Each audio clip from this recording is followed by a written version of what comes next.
안녕하세요. 오늘은 세종대왕 평전 세 번째 이야기를 나눠보도록 하겠습니다.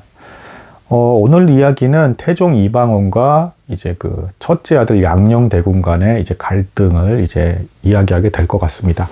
근데 이제 이 갈등의 전체를 다 말씀드릴 수는 없고, 생각보다 이제 많은 내용이 있고, 이런 관계였어? 이런 내용들이 있었어? 라고 하면서 조금 이제 놀라실 법한 이제 내용들이 있어요. 어떤 갈등이었는지 구체적으로 나눠보도록 하겠습니다. 또 이제 가족 관계에 있어서도 이런 갈등이 있을 수 있다라는 어떤 교훈도 얻을 수 있을 것 같습니다. 나눠보겠습니다. 태종 2년 차, 그러니까 이제 이방원이 왕이 된 지 2년이 되었을 때, 이제 양녕대군, 첫째 아들이 10살이었습니다. 이때 이제 이 양녕대군을 원자로 세워요. 일단은 맏아들로서의 정통성을 인정한 것이죠. 그래서 이 양녕대군과 스승이 이제 김과라는 이제 사람이었는데, 이 두 사람 앞에서 태종이 이렇게 의미심장한 말을 한 기록이 있습니다.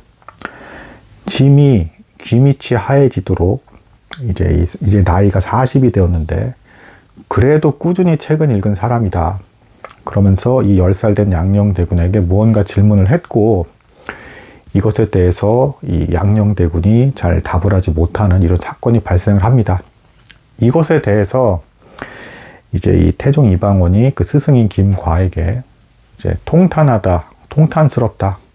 이 아이는 아직도 아비인 내가 무언가를 말하는 것에 대해서 그 뜻도 모르고 있다. 이런 아이가 어찌 정치를 할 수 있겠단 말인가 라고 하면서 이제 안타까워하는 이제 말을 합니다. 이방원이 이제 어떤 사람인지는 여러분들이 잘 아시죠? 이런 말을 한 사건이 있었고, 또 한 번 이제 이런 일이 이제 발생을 합니다. 이제 태종 4년 때, 그러니까 이제 2년 후죠. 양녕대군은 이제 12살이 되었을 때입니다. 이때 드디어 세자로 책봉을 해요. 근데 이 세자 책봉의 교지 내용이 좀 이상합니다.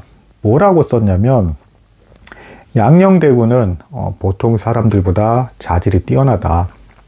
그런데 학업에 열심으로 임하지 않고 있고, 나라를 다스리기 위한 예법에도 부족함이 많다.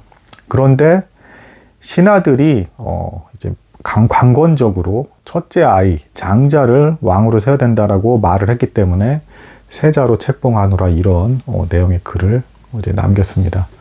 좀 충격적이지 않습니까? 그러니까 이제 신하들이 양녕대군을 어쨌든 장자이니까 이제 나라가 안정돼야 되니까 밀고 있기 때문에 마지못해서 세자로 세웠다. 천하의 그 무서운 태종 이방원이 이런 말을 한 겁니다. 제가 정치적 서로 알력 간에 이제 갈등이 있었다라는 거예요. 사실 이 양녕대군을 적극적으로 밀고 전폭적으로 지지하고 있는 세력은 외척 세력입니다. 제가 전에도 말씀드렸지만 양녕대군은 이제 어릴 적부터 처가댁에서 이제 성장하고 배우고 자랐어요. 자, 여기서 이제 더 큰 사건이 발생을 합니다. 자, 태종 6년 때, 그리고 이제 양녕대군이 약 13살이었을 때 어떤 이제 큰 이제 풍파가 이제 일어나게 되냐면, 이방원이 갑자기 왕이 된 지 6년째, 나 왕 그만두겠다. 그리고 이 13살 된 양녕대군에게 왕위를 선의하노라. 이런 선언을 한 겁니다. 황당하지 않나요? 13살 된 아이한테 갑자기 난데없이 그렇게 형제들까지 죽여가면서 힘들게 왕이 된 사람이 나 왕 그만두겠다 하더니 갑자기 아들에게 선의하겠다 이렇게 한 겁니다. 근데 이 행동은 사실 태종 이방원의 전형적인 이제 정치적인 쇼였습니다. 쇼. 신하들의 반응을 살피려고 이렇게 한 거였어요. 당연히 이제 대다수의 신하들이 난리가 나면서, 아니 무슨 전하께서 아직도 연령이 한창이시고 왕을 계속 더 충분히 하실 수 있는 역량이 있으실 뿐더러 세자는 이제 고작 해봐 13살밖에 안 되는데 무슨 왕위를 벌써 선양을 하신단 말입니까 하면서 신하들이 거의 다가 들고 일어났는데, 자, 여기서 이제 이방원 입장에서 그렇게 보였다라고 하는데 걸린 사람이 있습니다. 바로 양녕대군의 이제 외척 세력 외삼촌이라고 할 수 있는 민무질 형제가 표정이 이상했던 겁니다. 태종 이방원이 보기에. 표정이 어떻게 이상했냐. 이방원도 자기가 이때 왕위를 선양하겠다라고 말하면 신하들이 당연히 반대할 거라는 것을 알고 있었어요. 그래서 마지못해서 그래 그러면 내가 다시 왕을 계속 하겠노라 라고 이렇게 말을 했을 때 이제 민무구 민무질 형제의 표정이 굉장히 일그러졌다 라는 겁니다. 그러니까 이 양녕대군의 외삼촌들인 민무구 민무질 형제는 빨리 양녕대군, 어린 양녕대군이 왕이 돼서 자신들의 외척 세력이 마음껏 이제 그 정치권을 이제 휘두르고 다니면서 이제 권력을 남용하고 싶었다라고 이제 이방원은 그렇게 해석을 한 겁니다. 그래서 이때 이 표정이 이상했다라는 게 꼬투리가 돼서 마침내는 이제 이방원이 어떻게든 이렇게 저렇게 계속 압력을 가하다가 이제 태종 10년 때 이제 민무구 민무질 형제에게 사약을 내리게 되는 이런 이제 끔찍한 일이 발생을 합니다. 이 왕과 이 자식들 그리고 외척들 간의 이 권력 다툼 정말 끔찍하죠. 자, 이거 외에도 희한한 사건이 또 있습니다. 태종이 도중에 이제 이런 얘기도 나눠요. 이제 그 민무구 민무질 형제가 죽기 전에 이제 무슨 말을 했냐면 그 양녕대군의 스승인 김과를 어느 날 불러가지고 이제 대화를 나눕니다. 양녕대군이 동생들을 이제 시기하고 있다고 들었는데 그것 해봐야 동생들이 이제 나이가 5살, 4살밖에 안 된 마당에 5살, 4살밖에 안 된 애들이 무슨 형의 장자권을 노리면서 그렇게 질투를 하겠느냐, 이게 말이 되겠는가. 그러면서 이 스승 김과에게, 양녕대군의 스승 김과에게 이렇게 얘기를 합니다. 그렇다면 왕의 자식들은 장자만 남고 싹 다 죽어야 된단 말인가 라고 하면서 통탄을 했다라고 합니다. 그리고 태종이 이제 그 스승 앞에서 이런 말까지 해요. 내가 들은 바에 의하면 양녕대군의 스승 너 김과는 그 양녕대군을 가리킬 때 이제 그 대학이란 경전을 이제 배웁니다. 왕이 되기 위한 덕목을 배우는 거예요. 대학의 이 경전을 배우는데 그 외척 세력에 의지하게 되면 이제 왕권이 위태롭게 된다라는 그 가르침은 빼고 가르쳤다 들었다. 네가 그 스승 김과 너가 이제 그 태종 이방원이 양녕대군의 스승에게 그렇게 말을 하는 거예요. 그러면서 분명히 너는 민무구 민무질 형제가 무서워서 그랬던 것이 아니냐. 네가 이거를 밖에 얘기하지 않았다면 내가 공적으로 선언해 버리겠다라고 하니까 이 양녕대군의 스승 김과도 진실로 왕께서 말씀하신 대로 그러하옵나이다. 이제 이렇게 얘기를 해버립니다. 자, 이 가족 간의 이 갈등 이게 굉장히 살벌하죠. 그리고 심지어 태종 이방원은 자, 그럼 뭐 외삼촌들 집안은 그렇다 치고 외삼촌들이 양녕대군은 밀고 그 다음에 그 아래 둘째 효령과 셋째 충녕대군은 죽이려고까지 했다라고 이제 태종은 생각을 한 거예요. 양녕대군이 완벽하게 왕의 계승자가 되기 위해서 밑에 있는 동생은 이제 양녕대군의 외삼촌 민무구 민무질 형제가 죽이려고 했다라고 이제 본 것이고 자신의 아내인 이제 민씨조차도 그렇게 하기를 바랬다라고 이제 태종 이방원을 본 겁니다. 너무 살벌하지 않습니까? 뭐 삼촌들은 그렇다 치고 사실 양녕대군의 엄마잖아요. 그러면 밑에 있는 동생들도 자기가 낳은 자식이잖아요. 근데 태종 이방원이 보기에는 아내도 어쨌든 권력욕이 대단했던 여자인 건 사실입니다.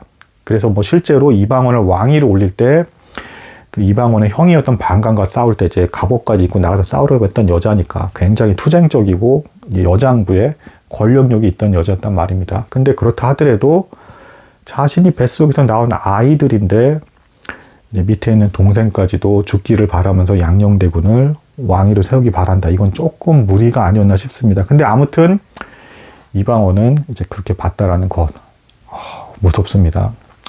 자, 그래서 어쨌든 결국에는 태종 10년에 민무구 민무질 형제가 죽게 되고요. 이후에 또 이런 일도 있었습니다. 양녕대군이 이제 16살이 되었을 때 이때 밑에 이제 효령과 충녕이 14살과 13살이었습니다. 그리고 충녕대군 밑에 성녕대군이 있긴 있었어요. 그러니까 세종대왕님 밑에 남자 동생이 하나 더 있긴 했는데 나중에 열병으로 이제 10대 때 금방 죽습니다. 근데 이 네 형제를 태종 이방원이 불러놓고 이랬답니다. 기록에 하면 눈물까지 흘리면서 너희 형제들은 우애를 잘 다지고 화목하거라. 이런 말을 남기고 갔대요. 울면서까지. 자, 그러니까 이방원의 입장에서 봤을 때 이 양녕대군이 동생들을 질투할 뿐 아니라 굉장히 엄마의 기질을 닮아서 좀 무인 기질의 과격함이 있었던 거예요. 공부는 태만히 하면서. 물론 나중에 이방원이 그 이제 양녕대군의 스승들을 굉장히 압박을 가합니다. 양녕대군이 똑바로 교육 못 받게 되면 당신들이 벌을 받을 줄 알아라 하면서 엄청나게 압박을 가합니다. 그래서 그나마 조금씩이라도 양녕대군이 공부를 하긴 하는데, 그럼에도 불구하고 이방원이 보기에는 만족할 만한 수준이 아니었고, 툭하면 뭐 환관들이랑 놀고 한다는 이런 소문이 들리니까, 공부는 적당히 하고 자꾸 논다는 소문이 들리니까 이 스승들까지도 압박하면서 저 세자의 예법이 저게 뭐냐, 형편없다 라고 하면서 또 한 번 다시 한번 어느 날인가는 세자를 불러다가 또 이런 말까지 합니다. 나 태종 이방원 짐은 젊었을 때 놀았기 때문에 지금 왕이 된 후에도 왕의 기품이 서려 있지 않아서 백성들이 날 무시하고 있다. 근데 너는 이제 진짜 정통 왕의 계승자로서 장자이지 않느냐. 너가 왕으로서의 어떤 위품과 품위가 보여야 되지 않겠느냐. 근데 이게 뭐냐라고 하면서 이제 스승들을 다그치기도 하고, 또 옆에 있는 환관을 하루는 정말 작정하고 엄청나게 혼냈답니다. 왜 세자랑 자꾸 노냐고. 그랬더니 이 환관이 양녕대군에게 찾아와서 이제 세자 저하, 저는 죄가 없습니다. 근데 세자 저하께 다 자꾸 노시니까 제가 벌을 받고 말았습니다. 이렇게까지 얘기를 했고, 이 상황에서 양녕대군은 양녕대군대로 이제 삐딱선을 타기 시작합니다. 오히려 아버지께서 자기의 양팔과도 같은 이제 외삼촌들을, 자기가 제일 좋아하는 그 외삼촌들 다 죽였을 뿐더러 계속 압박을 가하면서 공부를 하라고 하고, 똑바로 이제 처신을 하라고, 이거밖에 안 되냐고 막 그러니까 더 이제 기분이 나빠집니다. 그래서 삐딱선을 타기 시작하고, 여기서 심지어는 황이라든가 대감들까지도 이 양녕대군에 대해서 이제 서서히 언급을 하기 시작해요. 왕이 이렇게, 태종이 이렇게까지 얘기를 하니까 이 세자 저하, 왕으로서의 이제 기품이 있어야 됩니다. 평범한 사람들은 한 가지 재주만 가지고도 먹고 사는데 지장이 없지만, 왕이 되는 사람은 정말 배울 게 많습니다. 꾸준히 정말 열심히 공부를 하셔야 간신히 왕위를 지키시면서 잘 다스릴 수 있는 겁니다. 또한 형제 간의 우애가 투철해야 됩니다. 신하들까지 이렇게 얘기를 하게 됩니다. 이 말을 들은 양녕은 뉘우치기는커녕 이제 10대 시절을 더 삐딱선을 타면서 적당히 공부하는 척만 하면서 뒤로 더 놀기 시작하고 산만하게 이제 빈둥빈둥 거리게 됩니다. 이런 상황에서 이방원은 이 양녕대군의 이 기질을 보면서 가장 치명적인 역시 그거였어요. 자신의 동생들을 죽일까봐, 혹은 너무 괴롭히면서 이제 막 엄청 이제 힘들게 할까봐, 그게 이제 이방원 측에서는 너무 두렵던 거죠. 자기가 피를 흘려서 형제간에 싸워서 왕이 된 사람이기 때문에 양녕대군의 기질을 계속 살펴보면서 제가 제발 온유하고 성군의 기질을 나타내서 동생들에게도 덕을 베풀면서 잘 지내는 사람이 되길 바란다 하면서 지켜봤지만 그런 변화는 잘 일어나지 않았다. 그러면서 태종 이방원은 이제 충녕대군, 공부도 잘하고 탁월하고 예의 바르고 정치적인 견해도 투철한 충녕대군에게 점점 이제 그 관심을 옮기기 시작했다라고 이제 말씀드릴 수가 있겠습니다. 오늘은 여기까지 하도록 하겠습니다. 감사합니다.